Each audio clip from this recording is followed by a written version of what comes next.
Okay, so I am reading from a book right now called The Dark Fleet by Lynn Caston.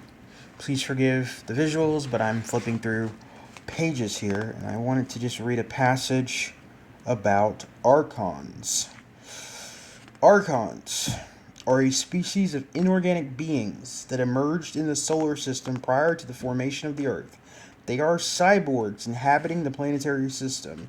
Archons are an alien force that intrude subliminally on the human mind and deviate their intelligence away from its proper use in sane applications.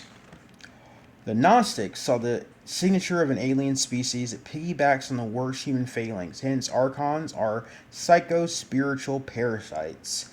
In the internet article Gnostic Theory of Alien Intrusion, this man, John Lash, writer, um, he says that the Nag Hammadi codices contain reports of visionary experiences of the initiates, including first-hand encounters with the inorganic beings called the Archons. The Gnostic teaching explains that these entities arose in the early stage or formation of the solar system before the Earth was formed. Archons inhabit the solar system, the extraterrestrial realm, such as, but they can intrude on Earth. Okay? Say it again. The Archons inhabit the solar system, the extraterrestrial realm as such, but they can intrude on Earth. Um, it says that they're not physical. I don't believe that. I believe that if the Archons aren't physical in a natural state, then they can gain um, physical manifestations and interact with us on this physical plane. I don't believe that the Archons are just, you know, ethereal things that just, no, they exist on a more solid level than that. Kind of like back to what I was saying about them being, cyborgs. Because a lot of what we're experiencing and going through, you're dealing with, like I said, inorganic, cybernetic, um, robotic, even. So it says the Archons are. It says not an invasion of the planet, which it is, but an invasion of the mind. The Archons are inter interpsychic mind parasites who seek access to human consciousness through telepathy and simulation. They infect our imagination and use the power of make believe for deception and confusion. Their pleasure is in deceit for its own sake, without a particular aim or purpose. They are robotic in nature, incapable of independent thought or choice. That sounds familiar.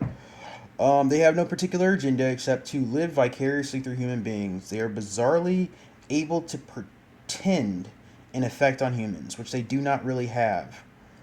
For instance, they cannot access human genetics, but can pretend to do so, in which a way that humans fall for the pretend act, as if stage events were taken taken for real. In this respect, archons are the ultimate hoaxers. Doesn't that sound familiar? The ultimate hoaxers. And this and the essence of archonic intrusion is like, or as the writer calls it, the trick is if humanity falls under the illusion of a superhuman power, it becomes as good as real, a self-fulfilling delusion. So think about that for a bit. This book is calling these entities the ultimate hoaxers. That's all they do. That's their entire mindset. That's their entire, like, everything. It's about the hoax. They got to keep the hoax up, you know. And sometimes it's just the hoax for hoax sake. It's just I can keep you deceived because I just want to keep you deceived, you know. I just If something is only exists to form a deception, it can't exist outside of that. It's like in the movie Terminator where um I think there was one point where Sarah Connor asked the Terminator, like, what what the fuck would you do if you killed my son, if you killed John Connor? Um, and he was just like, I would just wander around, like, almost aimlessly, because they can't, and, well, not they, but I mean, in the movie, he couldn't kill himself, so he would just kind of wander, in the same sense of if he couldn't kill John Connor, he would try everything he could to kill John Connor. But if he couldn't find him, then that's his only purpose. He can't do anything else.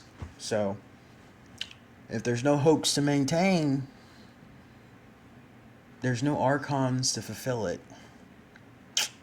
So, anyway, You guys take it easy. Talk to you when I talk to you.